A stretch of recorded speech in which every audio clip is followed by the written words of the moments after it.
Hello everyone. Welcome to this lecture today. 오늘 이 강의 자리에 함께 해주신 모든 여러분 대단히 감사합니다. 오늘 여러분들 공부할 영어의 내용은 A as well as B 구문입니다. as well as 하면 우리 중학교쯤이면은 거의 항상 출제된다고 봐야죠. 그런데 이 의미가 수업의 현장이나 그 학습서들, 자습서, 문법서 이런 시험지 같은 데에서 A as well as B 하면 B 쪽을 먼저 B뿐만 아니라 A 또한 A까지 A를 강조하는 표현으로 가르칩니다. 그리고 출제가 되죠. 그래서 not only A but also B가 아니라 not only B, B뿐만 아니라 but also A와 같은 것으로 순서가 뒤바뀌진다고 가르칩니다. 다시 한번 국내 영어 교육 A as well as B는 형태가 B뿐만 아니라 A도 그래서 not only B but also가 없는 경우도 종종 있죠. 라는 의미로 표현의 초점이 A에 있는 것으로만 가르친다. 그러나 이것은 다수의 경우에는 사실인 것이 올바른 것이 옳지만 실은 다수는 아니더라도 상당히 자주 실은 초점이 B뿐만 아니라 A, 여기 아니라 A뿐만 아니라 B, A에서 B로 B에 초점이 있는 자연스럽게 번역이 갈 수 있는 그런 경우들이 자주 있다는 것입니다. 그래서 우리 주의 2를 보아주시면 A as well as B는 A뿐만 아니라 B다. 그러면 A as well as B 이렇게 가나요?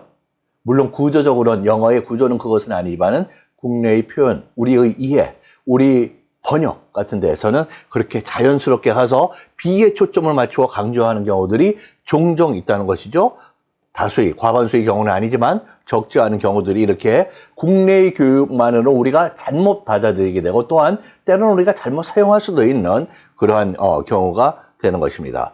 그래서 A as well as B에서 A가 강조되는 것인지 B가 강조되는 것인지 B뿐만 아니라 A인지 A뿐만 아니라 B까지도 라고 어느 쪽이 강조되는 것을 이해하기 위해서는 두 가지 이 언어가 표현되는 이 언어적인 환경, 즉 문맥, 이 컨텍스트가 결정해주고 또 하나는 말하는 사람과 듣는 사람, 글쓴이와 읽는 이 간의 이 주제, 화제에 대한 그런 사회 문화적인 코드를 이해할 때 우리가 그 말하는 사람, 글쓴 사람의 정확한 의도를 파악할 수 있게 되는 것이죠.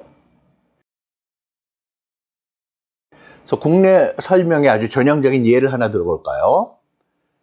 이것은 B as well as A와 not only A but also B를 같은 것으로 이렇게 가르칩니다. 이것이 실제로 인용된 국내의 설명인데요.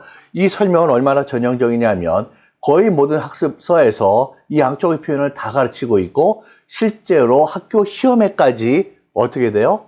이거를 A와 B가 not only but also 이 구문의 경우에는 서로가 A와 B의 그 포커스가 달라져서 이거 보세요. Not only A but also B라고 표현하면 이번에는 A뿐만 아니라 B죠. B as well as A 이런 것과 같은 것이다. 이것이 출제가 상당히 자주 되는 중동부 같으면 반드시 언젠가는 한 두어 번 반드시 출제가 되는 그러한 어법으로 설명이 되는 거죠. 그래서 he can speak not only English but also French. 영어뿐만 아니라 프랑스어까지 말할 수 있다. 그러면 he can speak French as well as English. 그래서 순서가 English가 뒤, 여기서 French가 앞, 이렇게 앞뒤가 서로 바뀌어지는 그러한 출제가 되는데 사실은 그렇지 않은 경우들이 자주 있다는 것입니다.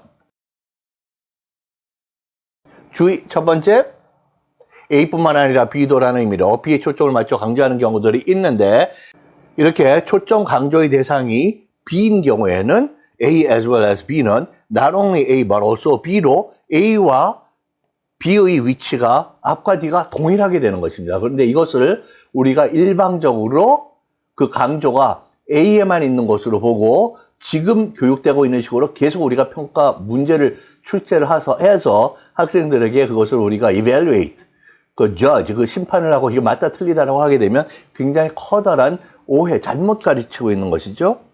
이거 대단히 주의해야 될 그런 학습자들에게는 물론 주의해야 되고요. 그리고 시험을 출제하시는 선생님들이나 또 학습서, 영문법서를 집필하시는 선생님들께서도 요 접속사 부분에서 조심하셔서 이거에 대한 그 문제 출제의 그 시각이 달라져야 되는, 수정돼야 하는 것을 부탁을 드립니다. 또 하나, B뿐만 아니라 A라고 자꾸 가르치다 보니까 as well as가 B 앞에 있거든요. 앞에 오는 게 뭐예요? 전치사죠. 즉 as well as를 구전치사 정도로 무의식적으로 학생들이 그렇게 생각하게 됩니다. 그러면 예문 한번 보실까요? 헬런 켈러에 관한 이야기인데요. 헬런 켈러